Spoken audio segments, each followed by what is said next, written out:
Let's talk about Monster Hunter World. Some of you might be wondering why you're seeing a first impressions video from me about the game instead of a full review, and the answer to that is I just don't feel qualified to give Monster Hunter World a proper review with analysis and a score. There are diehard fans of this series who are very familiar with it, have played every game previous to this, and they just know what they're talking about more than I do, so I'd recommend going and checking out one of their reviews. Specifically, I'd point to Pro Jared. He's a big Monster Hunter fan. He has a review of Monster Hunter World up right now that you can watch. Go to him, and people like him. The purpose of this video is to just kind of give a general impression of the game that I've had as a newbie from that perspective, after spending roughly 12 or so hours with it. Now, I did play the beta for Monster Hunter World like a week or two ago when it was available, and I hated it. I didn't really have any fun because the beta just threw you in, it didn't explain anything, it didn't tell you why you were doing things, how to do things properly, and it seemed like its main purpose was to give veteran players a chance to mess around with the weapons in this new game, so people like me were pretty much left in the dust.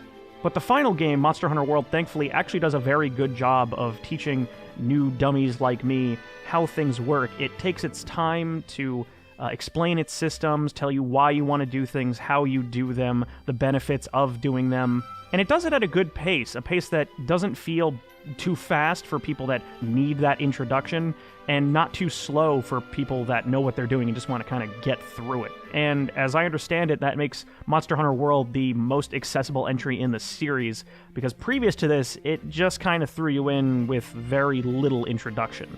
And once you get through that stuff and figure things out for yourself, it's easy to understand how this series managed to cultivate such a following, because the core gameplay and the core progression loop that it presents is very enjoyable. The constant loop of fighting monsters, harvesting their parts, using those parts to build better armor and weapons so that you can then take on even bigger monsters and then harvest them to make even better stuff, and just it keeps doing that over and over again, which is just fun. You always feel like you're improving, like you're making your character more powerful, allowing you to take on bigger and bigger beasts. The biggest thing I've conquered is like the size of a T-Rex, but I can absolutely see how improving yourself little bit by little bit so that you can just take on monsters that are slightly bigger and slightly bigger and slightly bigger, so you go from fighting like large lizard creatures to fighting giant dragons. It's just cool. Now, since you need monster parts to craft stuff, that does mean that you're going to have to fight the same monsters over and over and over again, so it can feel repetitive in that way, in that you're doing the same fight over and over again. But the thing that stops it from becoming boring is that the fights themselves are very engaging. You can't really turn your brain off and just hack at a monster. You have to be paying attention, dodging out of the way, aiming for weak points, using items when necessary. Your weapon will dull as the fight goes on, so you have to get some distance between you and the monster and sharpen it, maybe take a potion if it's really beating you up. It never feels like a grind, and since you're constantly getting stronger and stronger, going back and fighting monsters that you've already beaten once, the fights go quicker because you're doing more damage, you're more effective, you can take more hits. So a fight that might have taken you 10, 15 minutes before now only takes you like 5. Which in and of itself is satisfying because now you're getting to beat the crap out of this monster that may have given you trouble before. So the whole system just ties together really well and makes for a fun experience. Monster Hunter is also just a really charming game. The environments are all really neat to look at. They've all clearly had a lot of time and thought put into them. The monsters all look really cool, even if some of them have really dumb names, let's be honest. And the game is absolutely in love with food. It's downright pornographic how good it makes food look. You get these giant platters with like meat and shrimp and fish on there, and it just makes you hungry looking at it every time.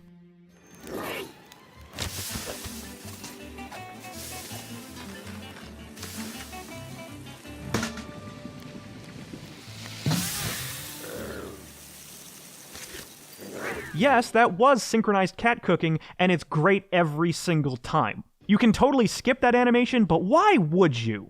So if it's not clear by this point, I, as someone who has no experience with the series before this, am having a very good time with the game.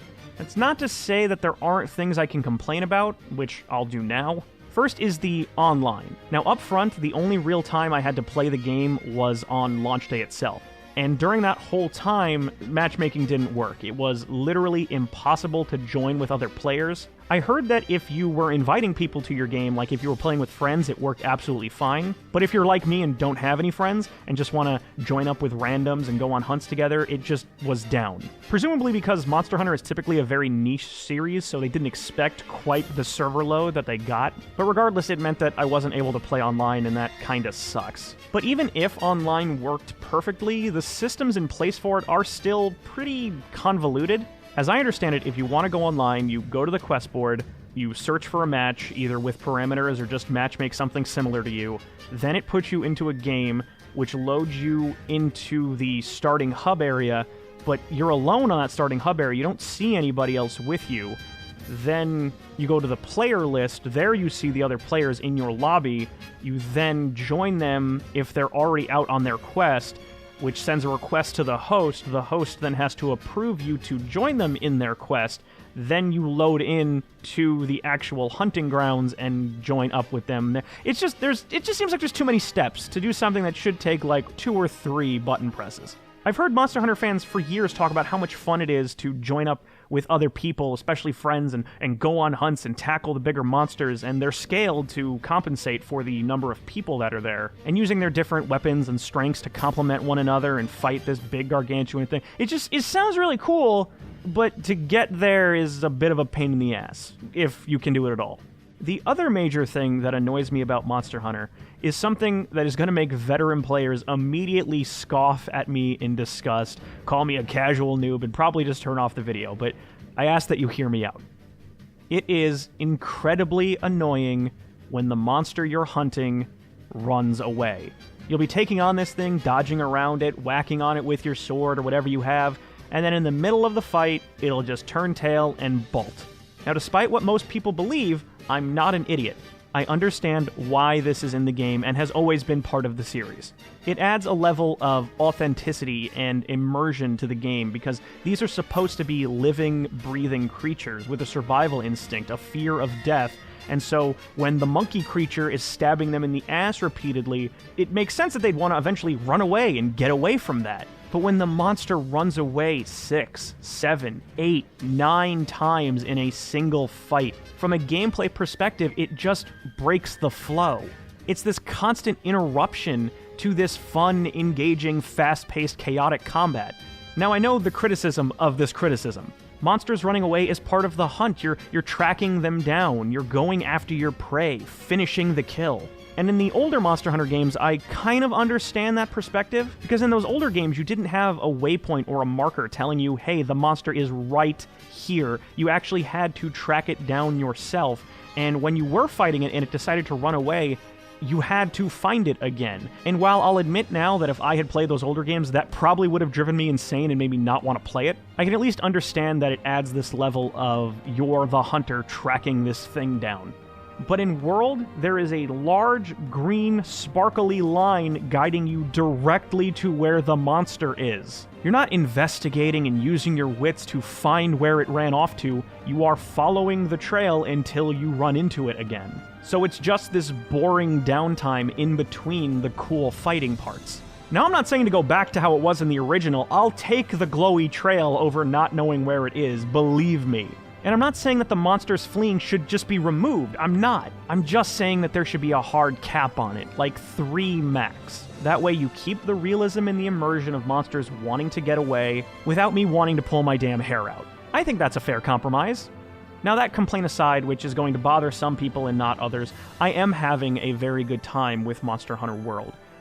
It's a game that, when I'm not playing it, I kind of want to load it up again, do a couple small quests here and there, maybe grind out a piece of gear I've got my eye on, experiment with new weapons, although I would recommend sticking with 1 or 2 weapons at the outset. I tried to take on a monster using a brand new weapon I'd never used before, and that's a bad idea. That's just not advised. You're going to be stumbling through the fight. I would stick with a weapon, maybe one of the beginner ones if you're like me, sword and shield, twin daggers, and just use those until you get used to how the monsters behave, because it's seriously, do not try using a new weapon on a fight with a large monster. But if anything that you've seen in this video piques your interest, if you've never played a Monster Hunter game before, take it from me, someone who also has never played one of these before. I'm having a good time. It does a very good job of introducing you to its world. And while there are occasional frustrations that I've had with it, I plan to keep hunting for the foreseeable future, and I do recommend checking it out. Thank you for taking the time to listen to a newbie's impressions of Monster Hunter World. I hope you enjoyed yourselves, and if you do decide to check out the game, good luck on your hunts. Have a great day.